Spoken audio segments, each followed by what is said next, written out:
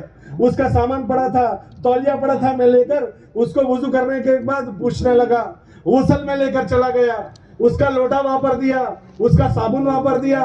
بغیر اجازت کے کسی کی چیز لینا منع ہے. سوال کرنا منع ہے, بغیر اجازت کے کسی کی چیز لینا منع ہے. تو اللہ کے راستے میں نکل کر ان 4 چیزوں سے پرہیز کرنا ہے. ایک زبان کا سوال نہیں کریں گے, ایک دل کا سوال نہیں کریں گے, تیسرا فضول خرچی نہیں کریں گے, اور چوتھا کسی کی اجازت کے بغیر کسی کی کوئی چیز ہم نہیں لیں گے. یہ 4 چیزوں سے بچیں گے. اور 4 چیزیں زبان سے نہیں بولیں گے اللہ کے راستے میں نکل کر. کیا نہیں بولیں گے کہ ہم اللہ کے راستے میں نکل کر پولیٹکس کو نہیں بولیں گے, سیاست کو ہم نہیں بولیں گے. ہم نہ یہاں بولیں گے نہ اللہ کے راستے میں بولیں گے کہ بھئی کیا چل رہا ہے, کیا حالات ہیں, ہم یہ نہیں بولیں گے. سیاست سے بولنے سے ہم پرہیز کریں گے. اور کیا نہیں بولیں گے کہ ہم اللہ کے راستے میں نکل کر حالات حاضرہ کو نہیں بولیں گے. لوگوں میں کیا چل رہا ہے وہ نہیں بولیں گے. تو ہم کیا بولیں گے کہ لوگوں میں کیا چلانا ہے وہ بولیں گے, لوگوں میں کیا زندہ کرنا ہے وہ بولیں گے. اور اللہ کے راستے میں نکل کر ہم مفتی نہیں بن جائیں گے. ہم کسی کو مسئلے مسائل نہیں بتائیں گے, نہ کرسی پر بیٹھ کر بتائیں گے, نہ کرسی سے اتر کر بتائیں گے. کوئی اگر ہم سے مسئلے مسائل پوچھنے آئے تو ہم اپنے مقامی علماء کے پاس بھیج دیں گے. ہم اپنی ضرورت کا تو دین سیکھیں گے, باقی ہم مفتی نہیں بن جائیں گے. ہم مقامی اہل علم کے پاس ان کو بھیج دیں گے. تو ہم یہ نہیں بولیں گے. اور بولیں گے کیا کہ جو وہ چیز بولیں گے جو ہمیں امت میں زندہ کرنی ہے. 6 صفات کو بولیں گے, جو چیز امت میں چلانی ہے وہ چیزوں کو ہم بولیں گے. اس لیے ان 4 چیزوں کو زمین کے نیچے کی بولیں گے اور آسمان کے اوپر کی بولیں گے. ہاں, ان 4 چیزوں کے بولنے سے ہم پرہیز کریں گے. اور اس کے ساتھ ساتھ 4 چیزوں میں ہم کم سے کم وقت لگائیں گے, کیونکہ وہ 4 چیزیں ایسی ہیں کہ اگر ہم نے توجہ نہیں کی تو وہ 4 چیزیں ہمارا سب سے زیادہ وقت کھا جاتا ہے, اس میں سب سے زیادہ وقت لگ جاتا ہے. اس لیے بہت چوکنے رہنا ہے. ہم بہت بڑے مقصد کے لیے گئے ہیں, بڑے کام کے لیے گئے ہیں. یہ ضروریات پورا کرنا ہمارا وقت نہ کھا جائے. اس میں 4 چیزیں کیا ہیں جس میں کم سے کم وقت لگانا ہے؟ کھانے پینے میں کم سے کم وقت لگانا ہے. سلوٹوں میں کھانا کھا لیں, سلوٹوں میں پینے کی چیزوں سے پینوں سے فارغ ہو جائیں. کھانے پینے میں کم سے کم وقت لگائیں, آرام میں کم سے کم وقت لگائیں.